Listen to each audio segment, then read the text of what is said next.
Liz Cheney is a threat.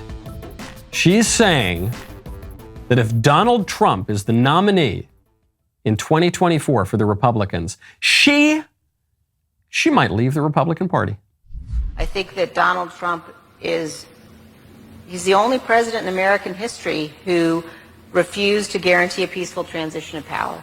And so now, the fact that my party has refused in the months since then to stand up to him, I think does tell you how sick the party is. I'm going to make sure Donald Trump, I'm going to do everything I can to make sure he's not the nominee. And if he is the nominee, I won't be a Republican. Okay. Thank you. Liz Cheney out of the Republican Party? Don't threaten me with a good time. Liz Cheney, of course, is not a Republican. She might pretend to be a Republican. She might, when she goes on to all of the Democrat news networks to attack the Republicans, she might put an R next to her name. But she was, first of all, she was kicked out of her own state party. The Wyoming Republican Party booted her out. But let's say she identifies as a Republican. For practical purposes, she is not a Republican. And why not? I don't want to play psychobabble. I don't want to say it's because of her pride. I don't want to say it's because she got Trump derangement syndrome because Donald Trump attacked her and attacked her father and some of the administration she worked for. I don't know why Liz Cheney is doing this, but it is simply a fact she is, for all intents and purposes, a Democrat. She voted for Joe Biden last time. And that's simply unacceptable. We talked about this a little bit yesterday on the show. Joe Biden sent his jackbooted thug FBI agents to the home of a pro-life author and advocate, a man who peacefully demonstrates outside of abortion clinics.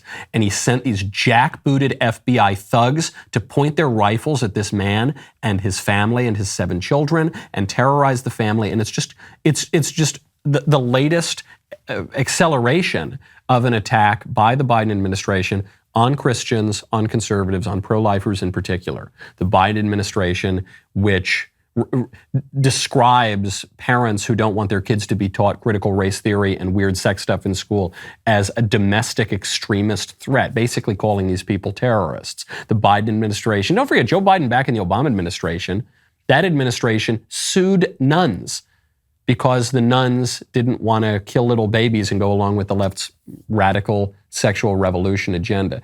Joe Biden, who refers to half the country, who refers to you as semi-fascists and extreme threats to our democracy. Joe Biden, who is hiring up 87,000 IRS agents to attack you. Joe Biden, who time and time again is attacking conservatives, now imposing abortion, despite the court's ruling in Dobbs, imposing abortion in pro-life states.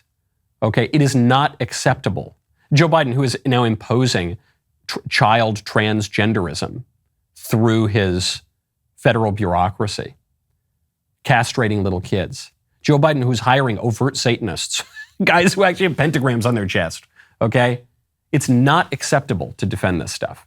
To say nothing of the lawlessness, the open borders, the attacks on pretty much every American way of life. It's not defensible. I don't want to hear, oh, Liz Cheney, she's just got a different point of view. Oh, well, it's sort of reasonable. Reasonable minds can disagree. Sure, but reasonable minds cannot support Joe Biden, okay? Joe Biden says we're in a war for the soul of our nation, and he allies himself with actual Satanists and actively promotes castrating little kids and putting them on cross-sex hormones and killing a bunch of other little kids and keeping the border open and flooding the country with foreigners and suppressing our political rights and censoring us and throwing grannies who showed up to the Capitol Rotunda into solitary confinement. Meanwhile, encouraging BLM and Antifa to riot and kill people. I just don't want to hear it. I just don't want to hear it. Yeah, we are in a battle for the soul of our nation. And you got to pick a side. There is no neutrality. There is no reasonable minds disagree here, okay? And Liz Cheney has said, and the squishes that she stands for, there aren't very many of them, but some people are saying, yeah, I'll vote for Joe Biden when the going gets tough. Okay, fine. But then you're not a Republican. It's not reasonable. And I have absolutely no respect for the woman. It's just like we were talking about those FBI agents yesterday. I try to distinguish between the good FBI agents who do good work and who sometimes have to follow bad orders and the corrupt Biden officials who are running the FBI and the DOJ. But sometimes you can't let the agents off the hook. And when those agents got the call to go raid the home of the pro-lifer and his wife and his 7 kids, for no reason, then I don't let those agents off the hook. I hold them personally, morally responsible for what they're doing, okay? And I think that they should be greatly ashamed, and they should apologize, and they should resign, and they should refuse the order.